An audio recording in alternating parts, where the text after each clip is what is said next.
Hello and welcome to today's League of Legends Roundup, where we're just going to cover the game that took place last night. One second, moving this mic. The one game that took place tonight for me, last night for you, between FlyQuest and TL in the LCS, and also give you a preview of what's to come on Monday between EDG and Top.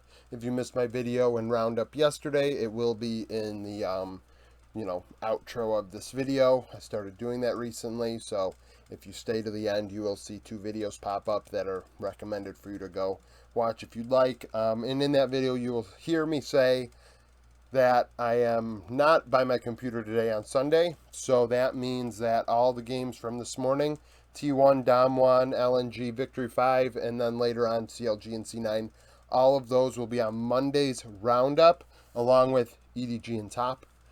So if you want to hear my opinion on those games, go to that. I am hoping to get my Patreon bets out for people Sunday night after I get back for this one, because it shouldn't take very long. I mean, there's only going to be 6 players, so it should only take, 20-30 minutes or so when I get home, but a whole video process watching everything by the end, I mean, that'll take hours. So we're going to do that on Monday because there's only one game anyways. So thank you for dealing with that spiel as I give you the lowdown.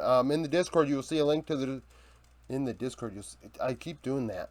In the description, you will see a link to the Discord. Go there if you'd like to. They talk about the game as we go. As the game goes on, we talk about the game tomorrow morning. Well,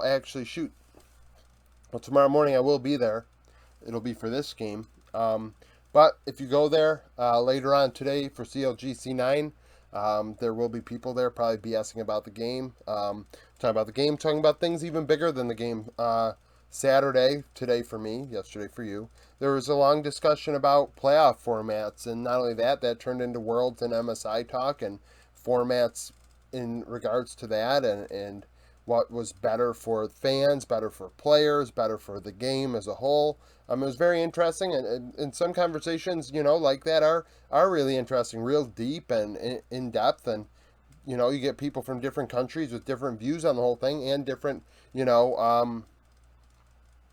player basis. So it's definitely an interesting talk. So come join the Discord if you like to. Patreon links in the description as well. If you're an esports bettor, I'm around 69, 68, 70% for my win loss. Over under, I am sucking at like 53, 54%. But if you do bet on winners and losers, it may be worth it to you to subscribe. I've had people ask me why I don't bet, and it's because I feel like I have an addictive personality. But if I had been betting, I would be in the green for sure. Now, intro's done, a long ass intro. FlyQuest and TL, this was an easy 3-1. I knew it was going to be, pretty one sided. I actually think I had 3-1 on Patreon. TL 12-6, FlyQuest 10-8. Bjergsen goes 17-5-34, 29% of TL's damage leading the way. Hansama 19-2-30. Johnson 9-9-10, and then Takui in mid went 7-12-15 with 32% of FlyQuest's damage. FlyQuest won game 1, and then the next 3 games were stomps. TL were not having it after throwing game 1. Renekton being picked, going 0-7-0 for FlyQuest. I saw Renekton that was 0-14-5 today in CB LOL. Damn, that's incredible. That all these Renektons are playing absolutely atrocious. And it's not even like nobody can play him poorly and like lose with grace. It's like everybody is getting smashed if they're losing with him. And Philip was no exception. Whippo kind of struggled in game 1 on Olaf, going 1-5-2. Got solo killed by Philip actually, which was part of the reason why TL lost. Game 3, TL pulled out a Seraphine bot, which is interesting, a pick that they've made a couple times this split, not quite as much as CLG, but definitely the second most played, I feel like, in the region. And they're willing to pull it out, and it works. FlyQuest not so much, which is a problem for FlyQuest, and why they struggled in draft, and why they probably won't go to Worlds, because they have a limited, champion pool in bot lane. And then Johnson pulled out a Vayne in game 4, and that did not work. As you could have expected, Vayne is not picked by anybody for a reason, and it was not a good pick here. So just an easy 3-1 by FlyQuest. There's really not much to say. It wasn't close. Not a lot really to complain about. I mean, TL go out of the box with the Olaf in game 1 and lose. Swain later on was fine. Seraphim Bot in that same game, fine. So FlyQuest, I think, go on to play TSM probably next weekend, I imagine. So that's a thing. Um, I mean, I have TSM over FlyQuest in my LCS wrap-up video if you missed that. So we'll see how that goes. It's a thing. It's a thing, that's for sure. There's definitely a gap here. We know what the big four teams are. TL, 100 Thieves, EG, and C9, and we're trying to figure out which three make it out. FlyQuest and CLG being the two teams with 20 records that I don't think are really in that group. So that's a thing. Now, the LPL, EDG, and Top. This is a very, very interesting series on Monday. EDG 5th, going 11-5, just coming off of a 3-1 win against RNG. A convincing 3-1 win, by the way. Top 3rd, 14-2. They played week 6, day 6. Top winning 2-1. Knight going 7-1-11 in what was a very low kill affair. Very clean, passive League of Legends out of these teams, which is something to take note of because all playoffs long, we've really seen a lot of bloodbaths. I feel like it's Viper versus Jackie Love. Viper is a totally different player right now. Him and Mako are really crushing it in bot, and it is really, really fun to watch. And Jackie Love ended the split hot for Top. Like, Top were on fire, arguably the hottest team in the world. Definitely right there alongside Gen G. That's why they're third in the power rankings behind JDG, because I think JDG, are more aggressive than Top. But Top are very, very, very good. This will be an interesting one. I mean, I think it could go either way. I think it's going to be a 5-game series. It was a 3-game series when EDG weren't all that hot, and now they are. And Top are playing better than they were at that time as well. So, and you look at the matchups, I really, in the jungle, TN versus JJ, I give it to TN for sure. Mid is going to Knight, but slightly. Scout is in the top 5 for me.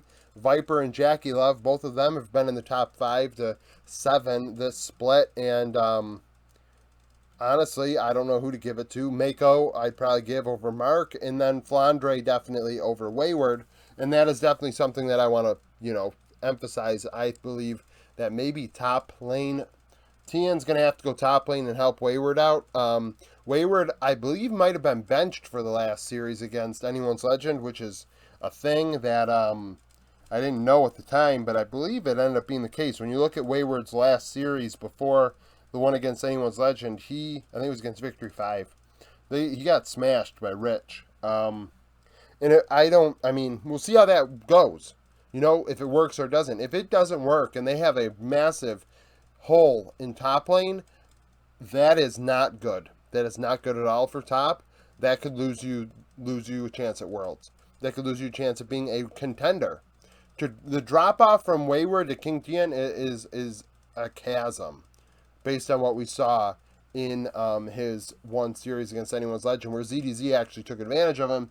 And ZDZ might be okay, but he's nowhere near world class.